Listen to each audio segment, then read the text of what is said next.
नमस्कार दोस्तों, आज हम एक महत्वपूर्ण विषय पर चर्चा करेंगे जो भारत की रक्षा नीति, उसकी वायुसेना की वर्तमान स्थिति और भविष्य की आवश्यकताओं से जुड़ा है।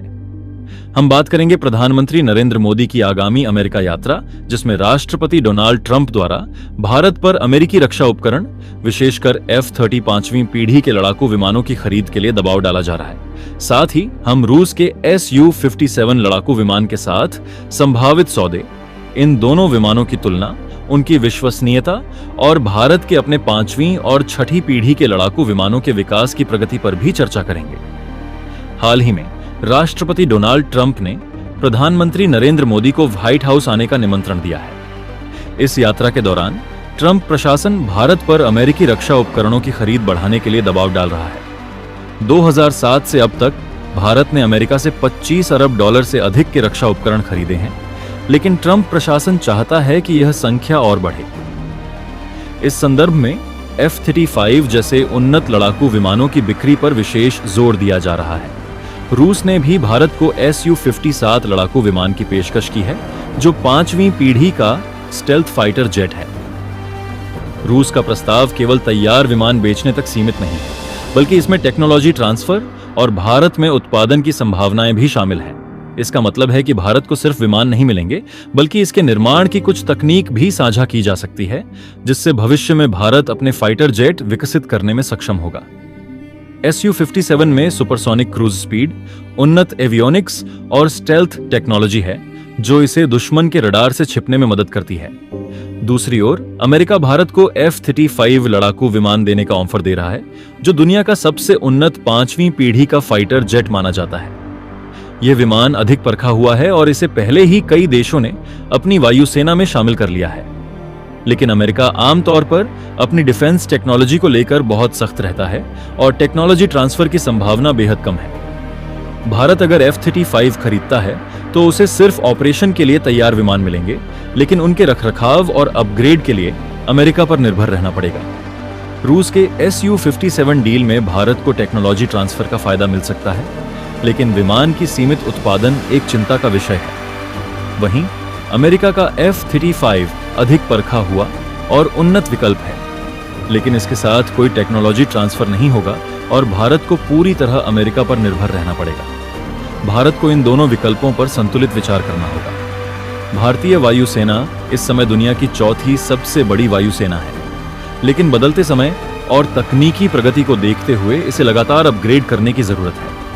वर्तमान में भारतीय वायुसेना के पास कई तरह के लड़ाकू विमान हैं, जो अलग अलग भूमिकाओं में तैनात किए गए हैं। सबसे ज्यादा संख्या में मौजूद विमान Su-30 MKI है, जिसे भारत और रूस ने मिलकर विकसित किया था। यह विमान भारत की वायुसेना की रीढ़ माना जाता है और इसमें सुपर मैन्यूवरेबिलिटी के साथ साथ लंबी दूरी तक वार करने की क्षमता है। हालांकि यह चौथी पीढ़ी का विमान है और 5वीं पीढ़ी के विमानों के मुकाबले इसमें स्टेल्थ जैसी विशेषताएं नहीं हैं, जिससे यह रडार पर आसानी से पकड़ में आ सकता है। इसके अलावा मिराज 2000 भारत की वायुसेना का एक और प्रमुख लड़ाकू विमान है, जिसने 19 कारगिल युद्ध में महत्वपूर्ण भूमिका निभाई थी। फ्रांस द्वारा निर्मित इस विमान को भारतीय वायुसेना ने हाल के वर्षों में अपग्रेड किया है, जिससे इसकी मारक क्षमता और आधुनिक हो गई है। लेकिन यह भी एक पुराना विमान है और आने वाले वर्षों में इसे धीरे धीरे हटाने की योजना बनाई जा रही है। तेजस, भारत का स्वदेशी हल्का लड़ाकू विमान, भी अब भारतीय वायुसेना का हिस्सा बन चुका है। इसे हिंदुस्तान एरोनॉटिक्स लिमिटेड ने विकसित किया है और यह आधुनिक एवियोनिक्स और हथियारों से लैस है। हालांकि इसकी संख्या अभी कम है और यह मुख्य रूप से MiG-21 जैसे पुराने विमानों की जगह लेने के लिए लाया गया है। भारतीय वायुसेना ने हाल ही में फ्रांस से 36 राफेल फाइटर जेट्स खरीदे हैं, जिससे इसकी ताकत में जबरदस्त इजाफा हुआ है। राफेल एक 4.5 जनरेशन का उन्नत मल्टी रोल फाइटर जेट है, जो हवा से हवा और हवा से जमीन पर हमला करने में सक्षम है। इसकी स्कैल्प और मीटियर मिसाइलें इसे पाकिस्तान और चीन के मौजूदा लड़ाकू विमानों से काफी आगे रखती हैं। लेकिन भारत के सामने असली चुनौती भविष्य के लिए अपनी वायुसेना को तैयार करना है, जहां 5वीं और 6ठी पीढ़ी के लड़ाकू विमानों की जरूरत होगी। पाकिस्तान और चीन लगातार अपनी वायुसेना को मजबूत कर रहे हैं, जिससे भारत के लिए नई चुनौतियां खड़ी हो रही हैं। पाकिस्तान ने हाल ही में चीन से J-10C लड़ाकू विमान हासिल किए हैं। पाकिस्तान का दावा है कि यह विमान भारत के राफेल जेट का मुकाबला कर सकता है, हालांकि इसकी तकनीकी क्षमताएं राफेल से कम मानी जाती हैं। यह विमान स्टेल्थ फीचर्स के साथ आता है, जिसमें AESA रडार और लॉन्ग रेंज PL-15 मिसाइलें हैं जो 300 किलोमीटर तक मार कर सकती हैं। पाकिस्तान के पास पहले से ही अमेरिकी F-16 जेट्स हैं, लेकिन अमेरिका अब नए F-16 देने में संकोच कर रहा है। ऐसे में चीन से J-10C खरीदकर पाकिस्तान ने अपनी वायुसेना को मजबूत करने की कोशिश की है। यह विमान मल्टी रोल फाइटर है जो हवा से हवा और हवा से जमीन तक हमले करने में सक्षम है। पाकिस्तान का मकसद साफ है, भारत की बढ़ती सैन्य शक्ति को बैलेंस करना। जब भारत ने राफेल जेट खरीदे, तब पाकिस्तान को लगा कि उसे भी एक ऐसा विमान चाहिए जो भारतीय वायुसेना के सामने टिक सके। हालांकि J-10C पूरी तरह से राफेल की बराबरी नहीं कर सकता, लेकिन यह पाकिस्तान के लिए एक सस्ता और प्रभावी विकल्प बन गया है। चीन की बात करें तो उसने पहले ही भारत से आगे बढ़ते हुए अपना 5वीं पीढ़ी का फाइटर ZJ-20 बना लिया है। यह स्टेल्थ टेक्नोलॉजी से लैस है और रडार पर पकड़ में नहीं आता। इसकी सुपरसोनिक क्रूज स्पीड और लंबी दूरी तक वॉर करने की क्षमता इसे एक खतरनाक फाइटर जेट बनाती है।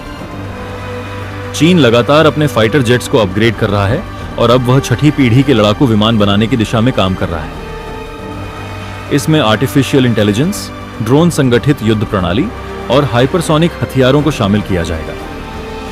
चीन का लक्ष्य 2035 तक दुनिया की सबसे आधुनिक वायुसेना बनाना है। भारत के लिए यह स्थिति बेहद संवेदनशील हो गई है। एक तरफ पाकिस्तान J-10C को शामिल करके अपनी ताकत बढ़ा रहा है, तो दूसरी तरफ चीन पहले से ही J-20 और भविष्य के 6ठी पीढ़ी के विमानों पर काम कर रहा है।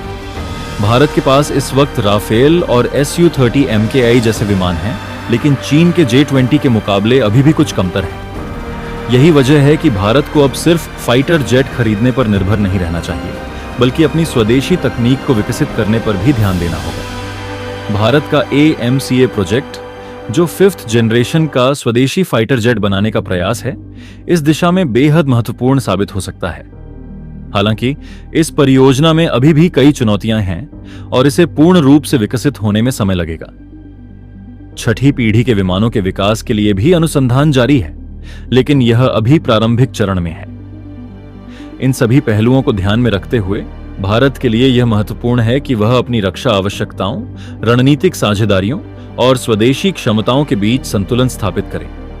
अमेरिका से F-35 की खरीद, रूस के साथ Su-57 का संयुक्त उत्पादन या स्वदेशी AMCA का विकास, इन सभी विकल्पों के अपने अपने लाभ और चुनौतियां हैं।